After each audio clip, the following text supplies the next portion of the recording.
Hai guys, selamat datang kembali di Tele Ibadah Kelas Madya TR Sekolah Minggu GKK Indonesia Jemaat Surabaya. Bersama dengan Lasu John di sini kita akan mulai beribadah. Lasu John benar-benar sudah kangen nih ketemu kalian, pengen ketemu gereja lagi ya. Tapi bersabarlah, tinggal berapa waktu lagi. Nah, kita berdoa ya supaya pandemi COVID ini cepat selesai, dan Lasu John benar-benar berdoa supaya kalian di rumah bersama dengan keluarga, dengan papa, mama, dengan saudara-saudara, semuanya sehat dan semuanya bertumbuh di dalam Tuhan. Mari kita berdoa sebelum kita mau memulai ibadah kita hari ini. Bapa, kami ucap syukur bahwa hari ini kami boleh beribadah sekali lagi kepadamu. Tuhan, Engkau tahu segala permasalahan yang keluarga kami miliki. Engkau tahu segala permasalahan yang ada dalam hati kami, kerisauan, kegelisahan hati kami. Tapi kami hari ini mau meletakkan semuanya di bawah kaki-Mu Tuhan. Dan kami rindu untuk boleh beribadah kepadamu dengan sepenuh hati. Dan kiranya Engkau boleh berkenan menerima pujian kami dan Engkau boleh berbicara pada kami melalui pemberitaan firman Tuhan. Terima kasih ya Tuhan. Dalam nama Tuhan Yesus Kristus kami berdoa. Amin. Nah, Allah itu benar-benar baik. Sudah berapa lama kita di pandemi, tetapi Allah itu tetap baik. Bahkan setelah pandemi ini pun selesai, Allah tetap baik. Kita pujikan lagu ini ya, Allah itu baik.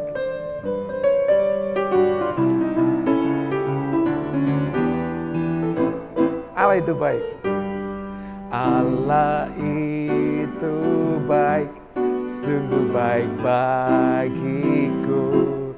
Ditunjukkannya kasih setianya.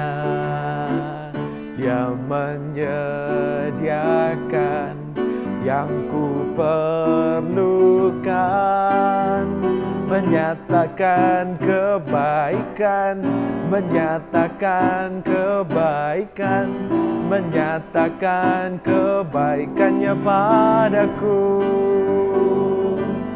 Kasih setianya tak pernah berubah, dulu, sekarang, dan selamanya.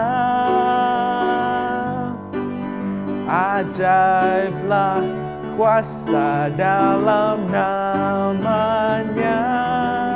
Yesusku luar biasa. Sekali lagi kita pujikan Allah itu baik.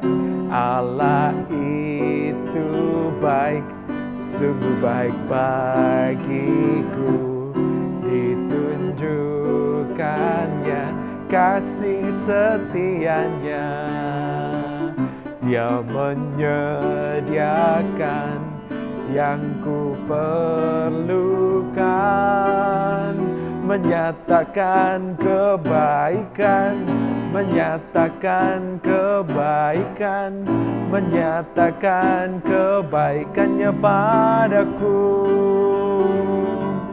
Kasih setianya tak pernah berubah, dulu, sekarang, dan selamanya. Ajaiblah kuasa dalam namanya. Yesusku luar biasa. Yesusku luar biasa. Yesusnya Lasu John luar biasa. Yesusnya kalian juga luar biasa. Tapi tahu nggak bahwa kebaikan Allah itu nggak bisa diukur dengan oh iya kita masih punya rumah buat tinggal. Kebaikan Allah itu juga nggak bisa diukur dengan oh iya aku masih ada makanan buat aku makan. Kebaikan Allah itu nggak terukur. Serius, percaya deh. Bahkan untuk masalah yang paling krusial, yaitu kita melanggar, kita berdosa, kita melawan Allah, itu pun semua dibayar sama Tuhan. Kasih-Nya itu melampaui segalanya. Kita nyanyikan lagu ini, kasih-Nya lampaui dosa. Kita ingat dan kita rasakan dalam hati, iya, kasih-Nya Tuhan lampaui dosa.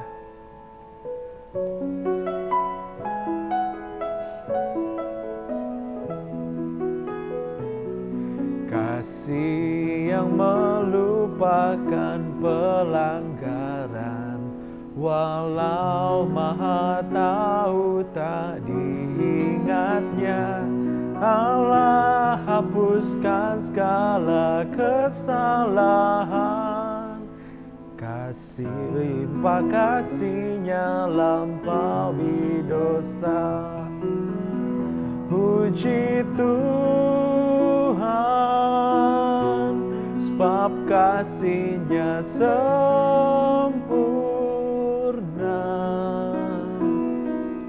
Kasih-Nya baru tiap pagi, berlimpah kasih-Nya lampaui dosa. Allah sabar saat kita tersesat. Allah sabar saat kita tersesat. Di sama panggil pulang kita, disambutnya yang lelah dan yang jahat. Berlimpah kasih-Nya lampaui dosa. Puji Tuhan, sebab kasih-Nya sempurna. Kasih-Nya baru tiap pagi, berlimpah kasih-Nya lampaui dosa. Allah curahkan kasih tanpa batas. Allah curahkan kasih tanpa batas. Kita ditebuskan oleh darah-Nya. Dulu berhutang, sekarang kita bebas. Berlimpah kasih-Nya lampaui dosa. Puji Tuhan, sebab kasih-Nya sempurna. Kasih-Nya baru tiap pagi, berlimpah kasih-Nya lampaui dosa. Mari kita satu dalam doa sebelum kita mendengarkan firman Tuhan. Tuhan Yesus, kami mengucap syukur kepada-Mu ketika kami belajar bahwa kasih-Mu lampaui dosa kami. Terima kasih Tuhan, Kau begitu baik. Dan kami rindu untuk terus belajar dan terus belajar. Sehingga kami boleh mengenal Engkau dan kami boleh semakin diubahkan serupa dengan Engkau. Tolong sertai kami, sertai juga hamba-Mu yang akan memberitakan firman-Mu ini. Terima kasih ya Tuhan, dalam nama Tuhan Yesus Kristus kami berdoa. Amin. Wah, senang sekali sekarang kita memasuki minggu ketiga di seri pengajaran kita yang baru, yaitu Lost and Found. Bagi kalian yang baru pertama kali mengikuti tele ibadah ini, seri pengajaran ini secara garis besar mau berbicara mengenai hati Tuhan buat orang berdosa. Nah, terutama kita akan belajar dari 3 perumpamaan Yesus di dalam Injil Lukas 15. Nah, ceritanya Yesus itu berbicara kepada orang Farisi dan para ahli Taurat yang waktu itu sedang nyinyir sama Yesus. Kenapa? Karena Yesus sukanya kumpul-kumpul sama orang berdosa. Bagi mereka itu suatu hal yang gak pantas. Tetapi Yesus mengatakan hal yang lain. Yaitu Yesus memberitakan hati Allah bagi orang berdosa dari perumpamaan-perumpamaan. Minggu lalu kita sudah belajar yaitu tentang gembala yang mencari domba yang hilang. Yesus mengumpamakan dirinya itu adalah seperti gembala yang ketika kehilangan seekor dombanya, dia cari sampai ketemu. Hari ini kita mau memasuki perumpamaan kedua, yaitu koin yang hilang. Nah, kita sama-sama buka firman Tuhan. Nah, Lost John pengen kalian buka sama-sama di Lukas pasal 15 ayat 8 sampai 10. Lukas 15 ayat 8 sampai 10. Kita baca sama-sama ya. Baik kalian di rumah juga, yuk kita baca sama-sama. Lukas 15 ayat 8 sampai 10.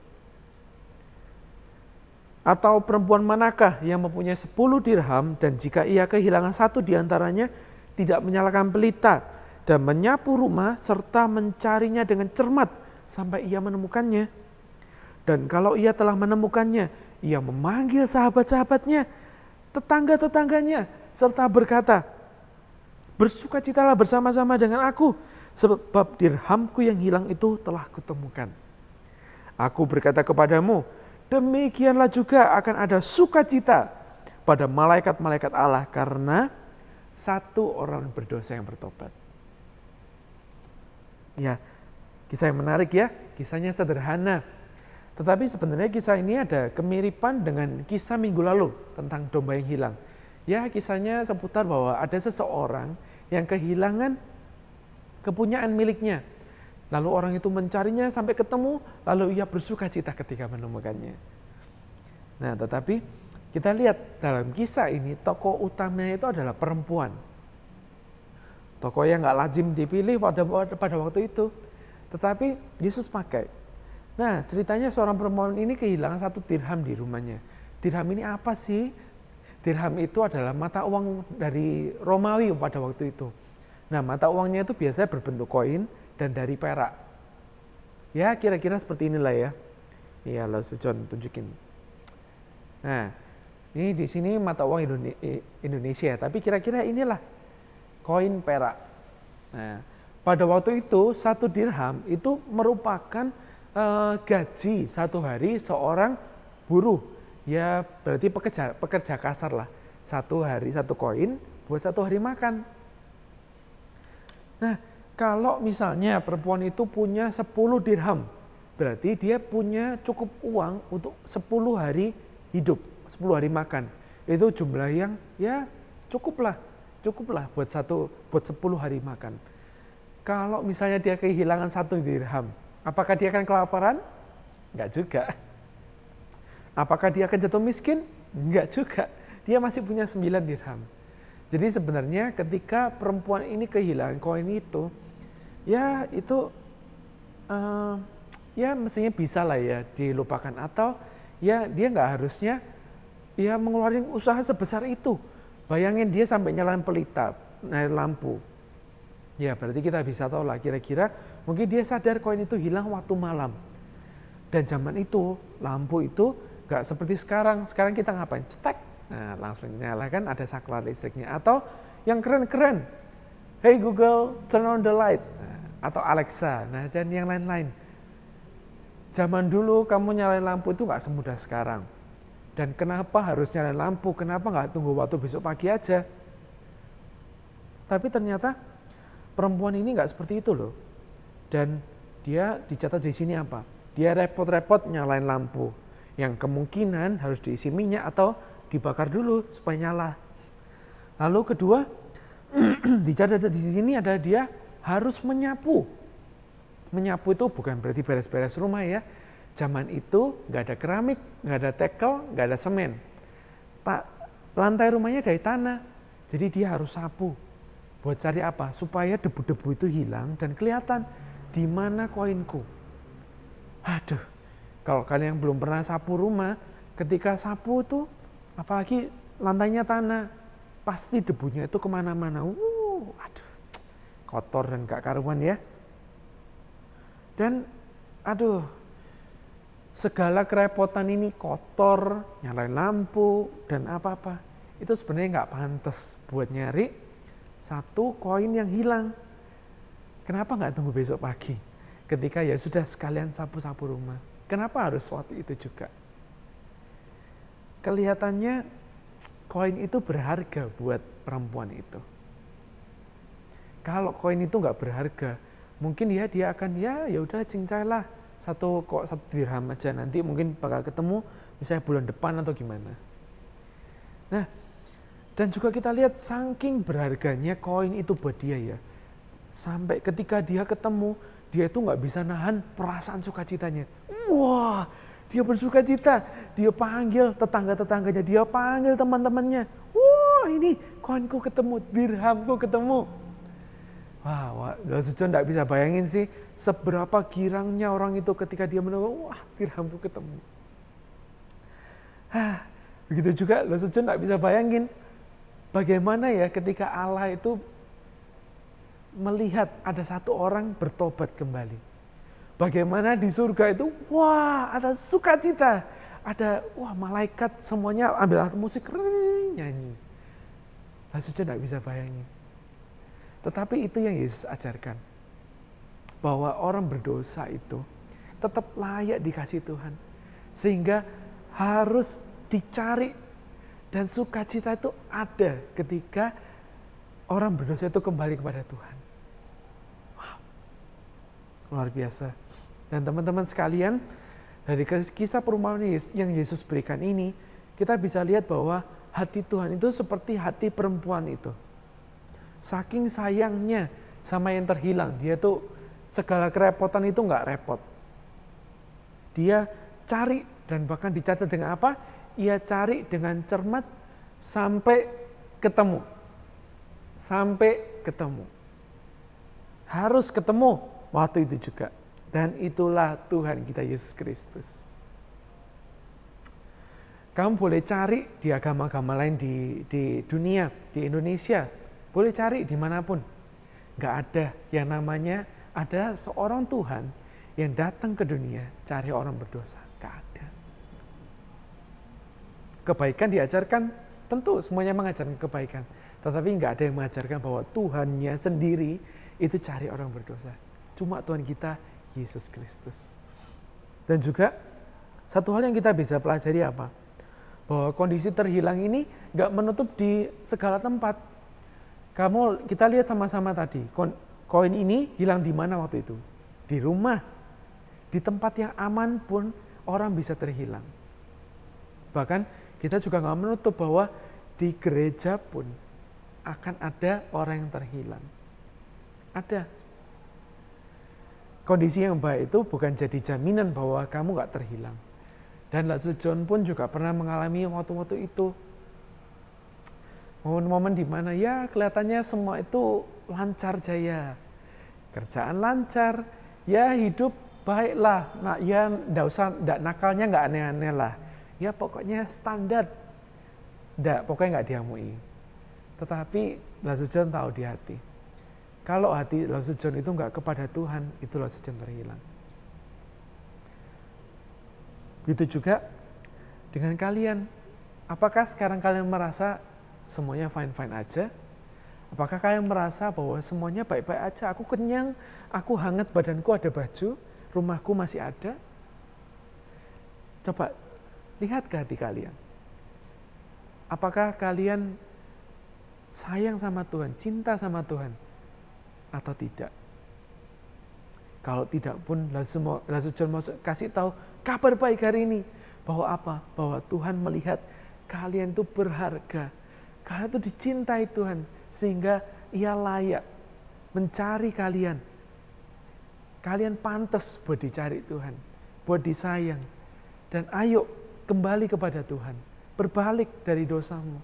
Berbalik dari kenyamanan hidupmu. Kembali kepada Tuhan. Cari Dia. Dan ingat apa yang Yesus katakan tentang misinya di dunia? Ayat hafalan kita di Lukas 19 ayat 10. Sebab anak manusia datang ke dunia untuk mencari dan menyelamatkan yang hilang. Di Lukas 19 ayat 10. Sebab anak manusia datang untuk mencari dan menyelamatkan yang hilang. Kalau kalian merasa terhilang, ayo kembali kepada Tuhan. Kalau kalian sudah kembali kepada Tuhan, ayo sekarang Rasul John mau ajak kalian.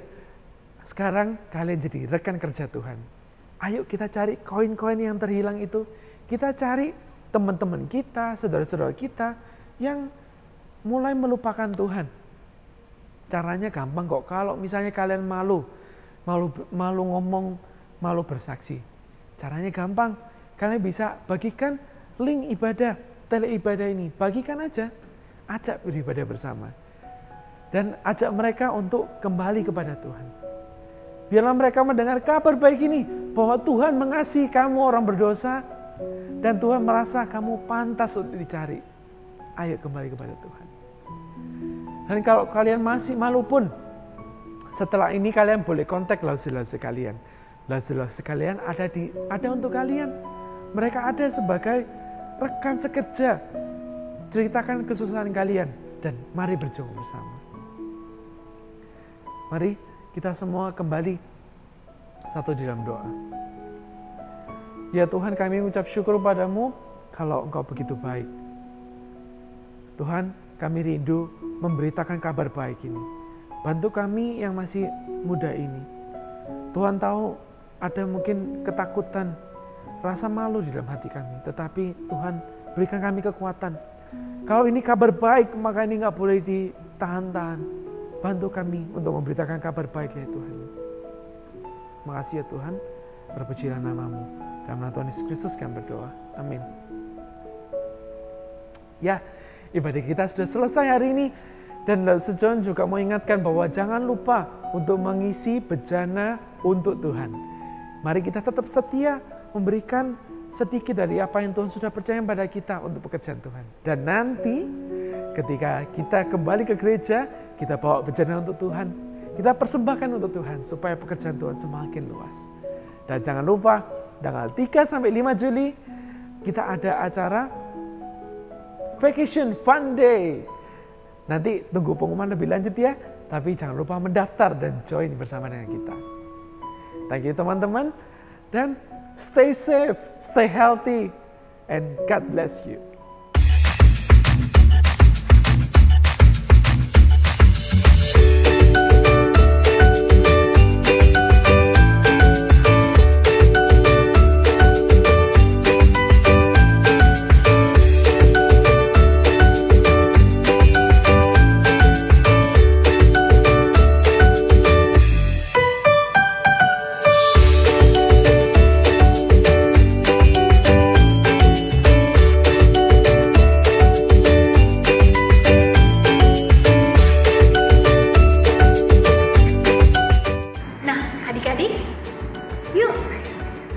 Ikutan Sekolah Injil Liburan tahun 2020.